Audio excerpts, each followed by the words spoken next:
ಹಾವೇರಿ ಜಿಲ್ಲೆಯ ರಾಣೆಬೆನ್ನೂರು ತಾಲೂಕಿನ ಹಲವೆಡೆ ಒಂದು ತುಂತುರು ಮಳೆ ಆಗ್ತಾಯಿದೆ. ಈಗಾಗಲೇ ಗೋವಿನ ಜೋಳ ಸೇರಿದಂತೆ ಅನೇಕ ಬೆಳೆಗಳಿಗೆ ನೀರಿನ ಅವಶ್ಯಕತೆ ಇತ್ತು. ಆದರೆ ದೊಡ್ಡ ಪ್ರಮಾಣದ ಮಳೆ ಆಗ್ತಾ ಇಲ್ಲ. ಇಲ್ಲಿ ಕೇವಲ ಜಡಿ ಮಳೆ ಆಗ್ತಾಯಿದೆ. ಇನ್ನೂ ದೊಡ್ಡ ಪ್ರಮಾಣದ ಮಳೆ ಆದರೆ ಗೋವಿನ ಜೋಳ ಸೇರಿದಂತೆ ಎಲ್ಲ ಬೆಳೆಗಳಿಗೂ ಉತ್ತಮ. ಆದರೆ ಇದು ಬಿಟ್ಟು ಸಣ್ಣ ಪ್ರಮಾಣದಲ್ಲಿ ಮಳೆ ಆಗ್ತಾ ಇರೋದ್ರಿಂದ ರೈತರು ಇನ್ನೂ ದೊಡ್ಡ ಪ್ರಮಾಣದ ಮಳೆಯನ್ನು ನಿರೀಕ್ಷೆ ಮಾಡ್ತಾ ಇದ್ದಾರೆ.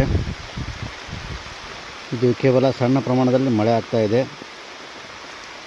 ನೋಡಿ, ಇದು ಮಳೆ ಯಾವ ಥರ ಇದೆ. ಇದು ಸಣ್ಣ ಪ್ರಮಾಣದಲ್ಲಿ ಮಳೆ ಆಗ್ತಾ ಇದೆ ಈ ಗೋವಿನ ಜೋಳಕ್ಕೆ. ಇನ್ನೂ ದೊಡ್ಡ ಪ್ರಮಾಣದಲ್ಲಿ ಮಳೆ ಆದೆ ಅಂದರೆ ಗೋವಿನ ಜೋಳಕ್ಕೆ ಯಾವುದು ಇದು ಇಲ್ಲ. ನೋಡಿ, ಸಣ್ಣ ಪ್ರಮಾಣದಲ್ಲಿ ಮಳೆ ಆಗ್ತಾ ಇದೆ. ಇದು ಇನ್ನೂ ದೊಡ್ಡ ಪ್ರಮಾಣದಲ್ಲಿ ಮಳೆ ಆದರೆ ಗೋವಿನ ಜೋಳಕ್ಕೆ ಉತ್ತಮ.